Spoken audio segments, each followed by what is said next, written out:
Bonsoir chers amis, bonsoir chers abonnés, bonsoir à toi également qui n'es pas encore abonné. Nous sommes là ce soir encore pour un nouveau bulletin d'information et nous sommes sur notre site de production de la tomate en contre-saison. Et la dernière fois je vous ai dit que c'était une recherche et on avait vu plus ou moins comment se passait, comment se faisait à ce que les plants ne résistaient pas et les plants mouraient. Et on a parlé de stress. Aujourd'hui encore, nous sommes sur le site pour vous présenter quelques éléments encore. Nous sommes là pour confirmer ce qu'on avait dit la dernière fois. Et je t'encourage à t'abonner avant de continuer la vidéo. Clique sur le bouton en bas, t'abonner. Il faut liker, il faut commenter et il faut partager massivement. Bien, aujourd'hui, 3 semaines encore que nous sommes sur le site quand les plants ont été repiqués. Et la dernière fois, nous avons parlé du stress. Aujourd'hui encore, nous revenons sur le site, nous voyons que le phénomène continue, les plants continuent de mourir, les plants continuent de stresser. Et quand j'ai demandé au producteur, il me dit effectivement, il n'a pas le temps d'arroser régulièrement la plante. Et pourtant, la culture de tomates a beaucoup besoin de l'eau. Vous regardez ici, nous ne sommes pas dans un sol hydromorphe. Le sol ici, c'est un sol sableux. Et il fait extrêmement chaud actuellement à Korogo. Voilà, il fait extrêmement chaud ici au nord. Et un sol sableux, vous voyez que à 37-38 degrés, il y a vraiment le sol qui chauffe. Et quand le sol chauffe, la plante n'arrive pas à résister.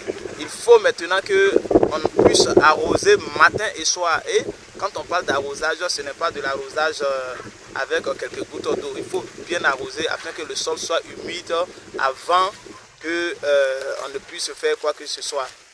Et donc, c'est vrai, déjà la plante commence à fleurir. On voit déjà des fleurs, vous voyez déjà, ça commence à fleurir. C'est déjà bon. On voit ici des boutons floraux.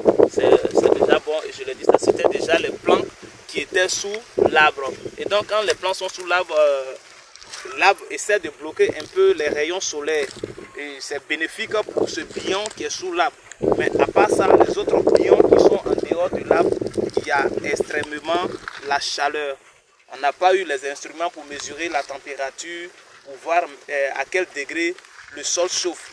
Mais quand j'ai essayé d'introduire le doigt, il fait extrêmement chaud. Il fait extrêmement chaud, le sol fait extrêmement chaud. Et donc, nous pourrons conclure que ici, le problème ici de la mort de ces plants, c'est véritablement le manque d'eau. Les plantes stressent beaucoup parce qu'il y a manque d'eau. Il y a manque d'eau. Et donc, il faut prendre ça en compte dans les productions futures. Ce sont des recommandations que nous faisons. On aurait dû analyser également le sol pour voir si le sol n'est pas acide parce qu'on a essayé de labourer le sol avec de la fiente de poulet et de la bouse de vache. Mais on n'a pas eu véritablement le temps, les moyens de le faire. Mais le constat est qu'il y a un biome où les plants se comportent bien sous l'arbre et les autres biomes qui sont en dehors de l'arbre là ont des difficultés à se développer et les plants continuent de mourir.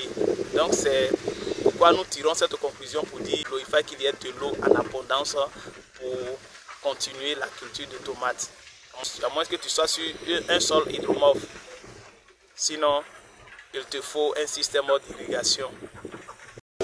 Voilà, une des choses qui nous donne cette information, c'est l'expérience. La dernière fois, comme vous avez montré, les plants qu'on a essayé de protéger, c'est-à-dire les jeunes plants qu'on avait repiqués, et on a essayé de protéger ces plants avec des tiges de maïs. Vous voyez sur ce biome, c'est vrai que tout n'a pas réussi. Voilà, regardez là déjà, on a au moins quelques plants qui résistent. Donc sur le biome, on a ici le taux de plants, de jeunes plants réussis est un peu élevé par rapport à sur ce biome. Voilà ici, regardez ici sur ce biome, on a ici 3 bouquets, voilà, 3 bouquets de jeunes plants qui résistent encore.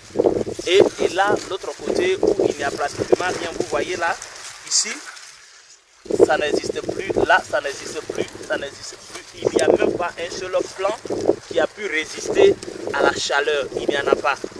Donc c'est pourquoi nous confirmons pour dire que ici, la chaleur est tellement forte et c'est cette chaleur-là qui détruit les plants. Le propriétaire, comme je l'ai dit, n'a véritablement pas le temps de arroser les plants comme il se doit.